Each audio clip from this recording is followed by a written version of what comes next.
Tomás Caballero, pastor, February 25, 1935 in Alfaro, La Rioja, May 6, 1998 in Pamplona, was a Spanish Union leader and politician from Navarra. He was assassinated by the Basque separatist organization ETA. Early years. Tomás was born in Alfaro, although he grew up in Tudela, in the Spanish Foral region of Navarre. He studied in a Jesuit school, and at age 18 he joined the Spanish utility company FENSA, which would later become Iberdrola. He was a co-founder of the cultural association Muscaria. 2 years later he was transferred to the Pamplona headquarters, where he worked while he obtained his degree in topographic engineering.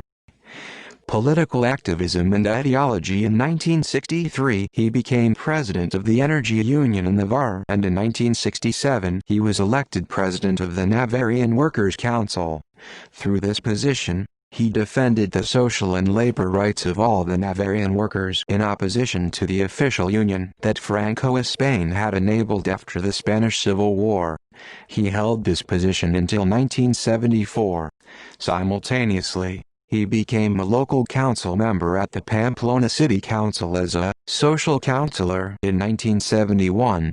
In 1976 he was appointed mayor of Pamplona as the transition to democracy had been initiated in Spain. In 1977 he resigned this position in order to run for congressman in the first Spanish general election as a candidate for the Frente Navarro Independiente.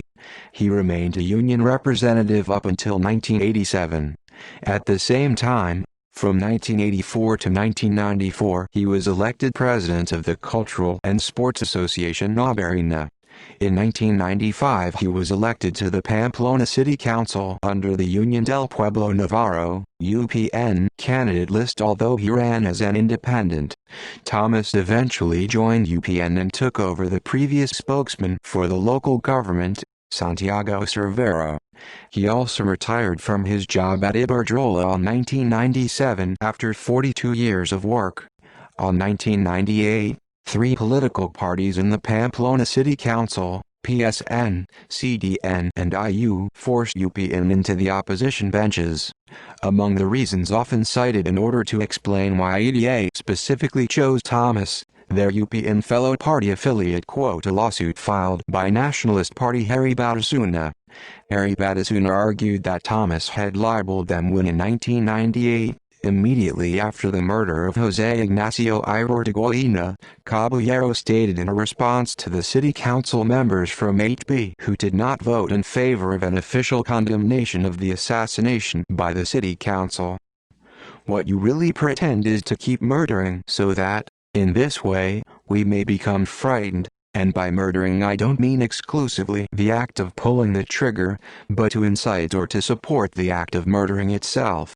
They, the members of HB as well as ETA, want us to get scared and leave, but they will not succeed. There are only 2 sides, that of the Democrats, and that of the terrorists and their supporters.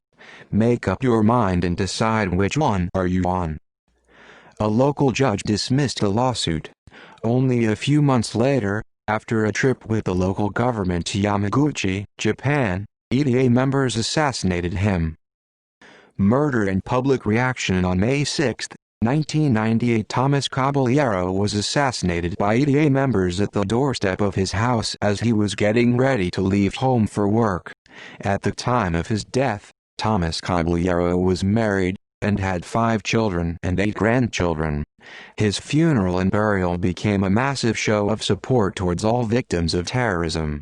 The fact that Tomás had led a life dedicated to the protection of the rights of workers and the promotion of a more plural, diverse, and democratic Navarre in Spain. Unlike with previous assassinations, members of socialist secessionist movements in the Basque Country and Navarre such as J. Antonio López Cristobal, Patsy Zabaleta or Miguel Angel Muez publicly and unequivocally condemned his assassination and called for ETA to disband. All ideas may be freely expressed and defended through free speech and reasoning. The ETA members and supporters wish that we shut up and leave, but they will not succeed. It is necessary that all Democrats close ranks and face these murderers and those who provide them with support. We will not allow that terror and murder become an accepted way of forcing ideas upon the overwhelming majority of our people. Legacy. These are some of the quotes that define Tomás Caballero's democratic values. Freedom and social justice cannot be defended with reasons that stem from power but with the power of reason. Those who believe that values and ideas can be murdered are wrong. Human rights are my daily catechism. One must work hard and work a lot if one is to be able to help others. Further reading are below. Victor Manuel y Fuente Langas, Jesus Maria. Vida y Asesinato de Tomás Caballero, 50 años de lucha democrática en Navarra. Oviedo, Nobel, 2006. 1. Feminine Ordinal Indicator, XXV, 901 pages. See also List of unsolved murders. References